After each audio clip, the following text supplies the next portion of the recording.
YSRCP BRS పార్టీలు వేరు, నాయకులు వేరు, రాష్ట్రాలు కూడా వేరు, కానీ లక్ష్యం ఒకటే అన్నట్టుగా సాగుతున్నారు. దాదాపుగా ఇరు పార్టీల మధ్య చాలా విషయాల్లో సారూప్యత కనిపిస్తుంది.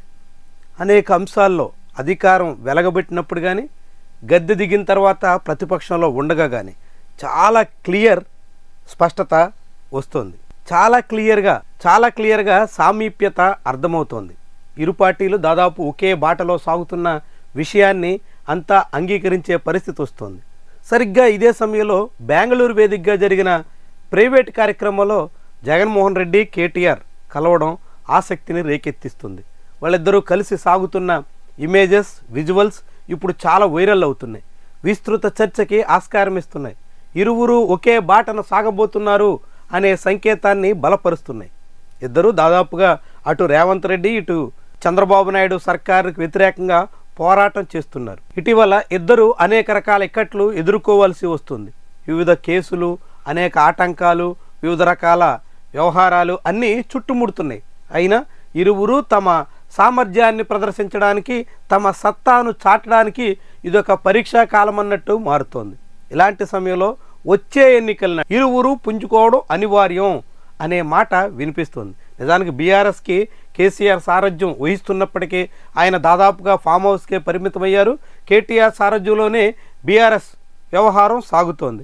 కేటీఆర్ మొన్నటి జూబ్లీహిల్స్ ఉప ఎన్నికల్లో కూడా అంతా తానే అన్నట్టుగా వ్యవహరించారు. అయితే ఆశించిన ఫలితం దక్కకపోవడం ఆ పార్టీ శ్రేణుల్ని కొంత నిరాశపరిచినప్పటికీ వచ్చే ఎన్నికల నాటికి బాగా పుంజుకుంటాం అనే ధీమానివ్వడానికి తోడ్పడింది. సరిగ్గా జగన్మోహన్ రెడ్డికి కూడా ఇలాంటి పరిస్థితులే ఎదురవుతున్నాయి.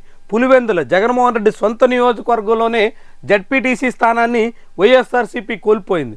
అయినా కానీ ఇలాంటివన్నీ తాత్కాలికమే అనే అభిప్రాయాన్ని కేడర్లో కలిగించడంలో జగన్మోహన్ రెడ్డి సక్సెస్ అయ్యారు.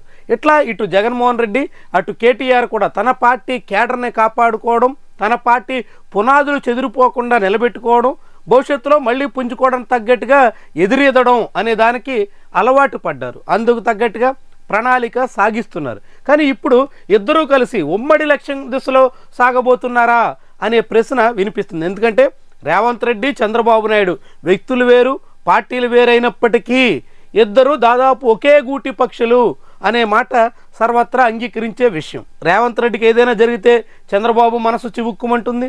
చంద్రబాబుకి ఏ కష్టం వచ్చినా రేవంత్ రెడ్డి అల్లాడిపోయే పరిస్థితి ఉంటుంది. కాబట్టి ఆ ఇద్దరు ఒకటే సాగుతున్నప్పుడు ఈ ఇద్దరు ఒకటెందుకు కాకూడదు అనే మాట జగను, కేటీఆర్ అభిమానుల నుంచి వస్తుంది. అందుకు తగ్గట్టుగానే సోషల్ మీడియాలో ఇప్పటికే కేటీఆర్, జగన్ అభిమానులంతా ఒకే రాగం ఆలపిస్తున్నారు.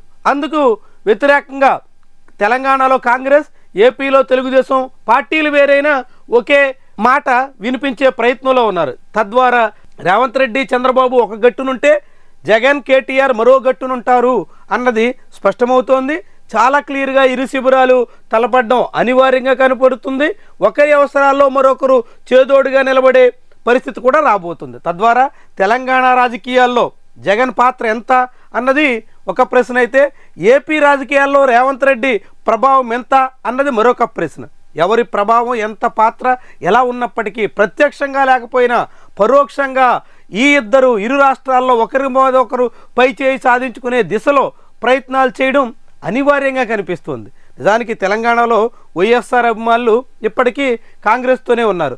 కోమటిరెడ్డి ఇలాంటి వాళ్ళందరికీ రాజశేఖర రెడ్డి మద్దతుదారులు అండగా నిలబడుతున్నారు.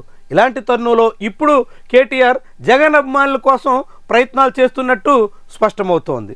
అదే సమయంలో ఆంధ్రప్రదేశ్లో నేరుగా కేటీఆర్ ప్రభావం లేకపోయినా రాజకీయంగా హైదరాబాద్లో బీఆర్ఎస్ వస్తే అది పరోక్షంగా ఏపీలో వైఎస్ఆర్సీపీ నిలదొక్కుకోవడానికి ఉపయోగపడుతుంది అని జగన్మోహన్ రెడ్డి అంచనా వేస్తున్నారు. అందుకు తగ్గట్టుగా ఇరువురు ఒకరికొకరు సహకరించుకునే పనిలో పడ్డారు. సరిగ్గా ఇదే అటు రేవంత్ రెడ్డి, చంద్రబాబుకు కూడా వర్తిస్తున్నట్టు కనిపిస్తోంది. రాజకీయంగాను ఇతర అనేక ఆర్థిక వ్యవహారాల్లోనూ రేవంత్ రెడ్డి, చంద్రబాబు ఇద్దరు కలిసిమెలిసి సాగుతున్నటువంటి తరుణంలో భవిష్యత్తులో కూడా ఆ ఇద్దరి కాంబినేషన్ని ఈ ఇద్దరు ఢీకొట్టడానికి తగ్గట్టుగా రాజకీయ సమీకరణాలు మారుతున్నాయి. ఇది ఉభయ తెలుగు రాష్ట్రాల రాజకీయాల్లో కూడా కీలకమైన వ్యవహారాలకి తెరలేపే అంశంగా కూడా కనిపిస్తుంది. రాష్ట్రాలు విడిపోయినా మనుషులుగా ఒక్కటే అంటూ ఇన్నాళ్లుగా చెప్పినటువంటి మాటలు ఇప్పుడు రాజకీయాల్లో కనిపిస్తున్నట్టు భావించాల్సి ఉంటుంది.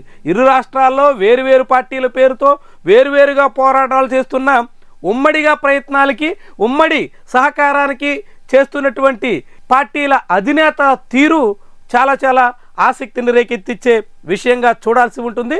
భవిష్యత్తులో ఈ కాంబినేషన్లు కాంగ్రెస్ టీడీపీ హైదరాబాద్ తెలంగాణలో, బీఆర్ఎస్ వైఎస్ఆర్సీపీ ఆంధ్ర తెలంగాణలో చేస్తున్న ఈ ప్రయత్నాలు ఎలాంటి ఫలితాన్ని ఇస్తాయి, ఏ దిశగా మళ్ళిస్తాయి, ఇవన్నీ కూడా కీలకమైనటువంటి వ్యవహారం.